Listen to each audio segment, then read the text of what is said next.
me your time to speak about your new docuseries, Black and Jewish America, an Interwoven History. And so obviously I want to kick things off by asking both of you, what drew you to this project and why does this story feel urgent to tell right now? Sarah, if you wouldn't mind kicking things off.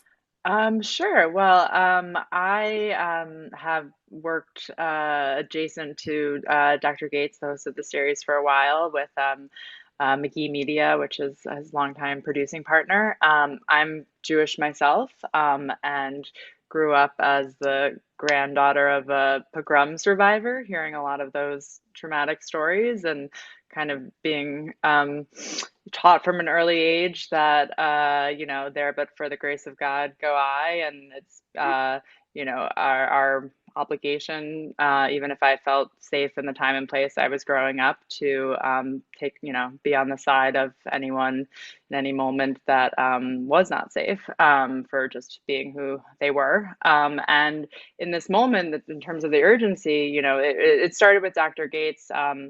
Witnessing on television, of course, the Charlottesville, rally, alt-right rally, or whatever you want to describe it as, and being struck, as of course, many times in our history, by this resurgence of white nationalism, which very much has both these groups, blacks and Jews, in its crosshairs. And unfortunately, since that moment, which was, of course, preceded by something like the Mother Emanuel Charleston church shooting, and shortly thereafter we saw the Tree of Life synagogue shooting. So it's very clear that this moment that we're living through, and only more so unfortunately since then, has been a moment of sort of emboldened white nationalism, and it felt like a really important moment to look back at the very long entanglement between these two groups, never perfect, never without tension, but which hopefully gives us a strong foundation to come together again. Right on. Phil, would you like to add to that? Yeah, I would just add that unlike Sarah, I'm Black, not Jewish, but also byproduct of the civil rights movement.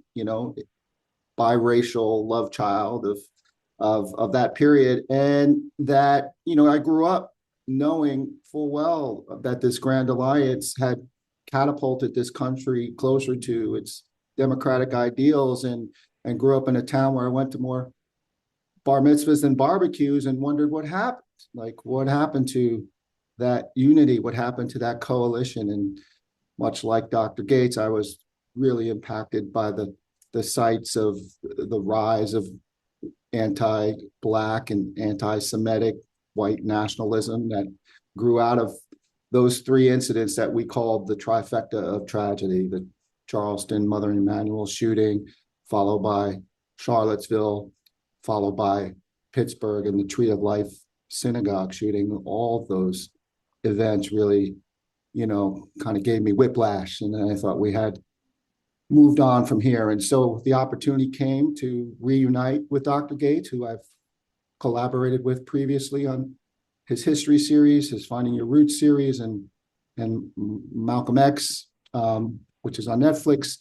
So it was an opportunity to get engaged with him once again, and do something that I felt was necessary and meaningful, and had no idea it would have the urgency of now, in the way that it does, but grateful to have contributed.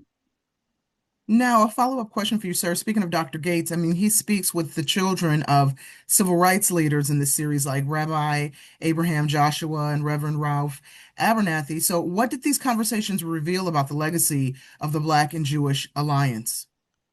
Well, the conversations revealed that we were all kind of wondering, how we got here. And I think it was important to hear from them as eyewitnesses to that history, even more closely than I, as to what it meant for them at the time as young people growing up with their parents, in this case, their fathers, being such leaders and luminaries in the civil rights movement.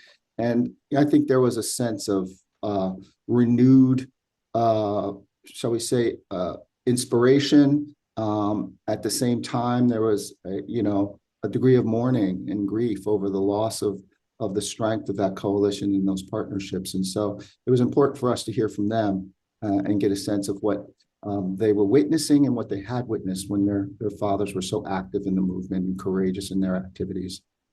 And I think it also, helped uh, underscore not just that story, but so many stories in the series, how this relationship really transpires at the level of individuals, right? Even whether that is, the sort of elite leaders of a movement like King and Abernathy and some of the rabbis who participated, or whether that's on a small scale, in neighborhoods of, like for instance, a Jewish housewife in Kansas City, Esther Brown, working with her Black neighbors on a, desegregation push in that community. So, I think what bonded those men and then their children a generation later, right, really is sort of these personal relationships and family relationships, more than just this, abstract idea of coalition.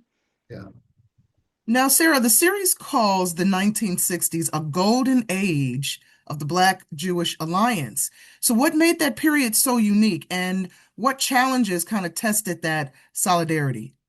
Yeah, well, I mean, in calling it a golden age, I mean, I don't think that's a assignment that we're alone giving it. I think we're referring to the fact that it's thought of that way, right? Which and there, of course, there's these communities are monoliths, so it's not the whole community, the whole time.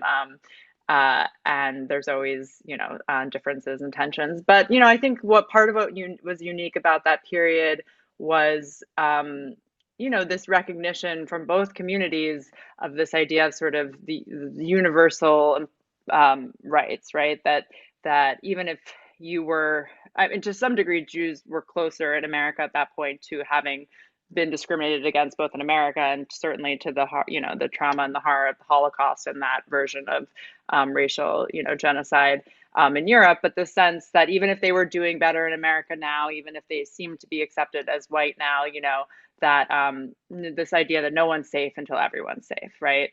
That it could be them, it could as easily be them, and that they had an obligation to stand at the forefront, with African Americans who were really, as Phil said before, forcing our country to, make good on its promises of democracy. So I think I think we were all closer to that sense of this universality of equality at that point that sometimes gets lost when groups get pitted against each other rather than realizing that we're all in it together. And Phil, given your work on Who Killed Malcolm X and the 1619 Project, how does this series fit into your mission of telling untold American stories? Yeah, I don't know how it became a mission. It was more, the mission chose me, but ultimately, in the realm of untold histories, the Black experience in America is well told. The Jewish experience, as it relates to the Holocaust, primarily is well told. However, those two histories, as they are woven together, as they are parallel histories, is not well told, not well known. And even to us, who traffic in stories from the past, we're surprised to learn about some of the unique experiences that our community shared and how that really catapulted this country in particular to kind of live up to a truer meaning of itself. And so for me, it was the dual biography that really leapt out and spoke to me. And it was such a great privilege to have the opportunity to tell them. If viewers take away one key understanding about Black and Jewish America from this series, what would you hope that is? Um, well, number one, I mean, I hope that we have to the coalitions are only as strong as sort of are knowing each other, and are being honest, being able to have difficult conversations and being honest about our differences. I think also, one of the big takeaways for me, especially of why we trace such a long arc of history, is that there's nothing inevitable about two groups of people who, are persecuted in different ways coming together, right? It can easily, as those groups can be pitted against each other, there can be competition, there, inevitably going to be differences. But when these groups, choose to find that solidarity, incredible, things can happen. And certainly so many defining aspects of American culture and, again, American democracy, came out of that partnership. So I think if we can, the foundation has to be sort of truth telling and personal, as I said before, personal relationships. But it's a choice. Like you both noted, this series covers over a century of history. So, what was your approach to structuring, this complex interwoven narrative? Well, I'll start by saying that fundamentally we were interested in the shared history, so the points at which our histories intersected, um, but also the parallel history, to look at the experiences that we shared, not necessarily together, but as either what we have come to know as outsiders in this culture. So, the migration of African Americans out of the South is a great example because it was on a parallel track with the immigration of European Jews who were escaping violence over there, like Sarah's grandmother. So, that was the litmus test for us in terms of what stories we tell, how we tell them, but it had to have either an intersectional moment or a parallel track, and that helped us curate what was an abundance of stories, many of which are on the cutting room floor, unfortunately, but I think we did the best we could with what we had. Yeah, and it's a story, it's based in America, but of course, it's a lot of global forces, at play and how these groups are impacted here. So it sort of naturally ended up dividing itself into kind of eras of history. But there's lots on the cutting room floor. It was quite hard to condense so many interesting stories into 4 hours, and we could have, done many more. But we're very grateful we had an opportunity to tell this much of it.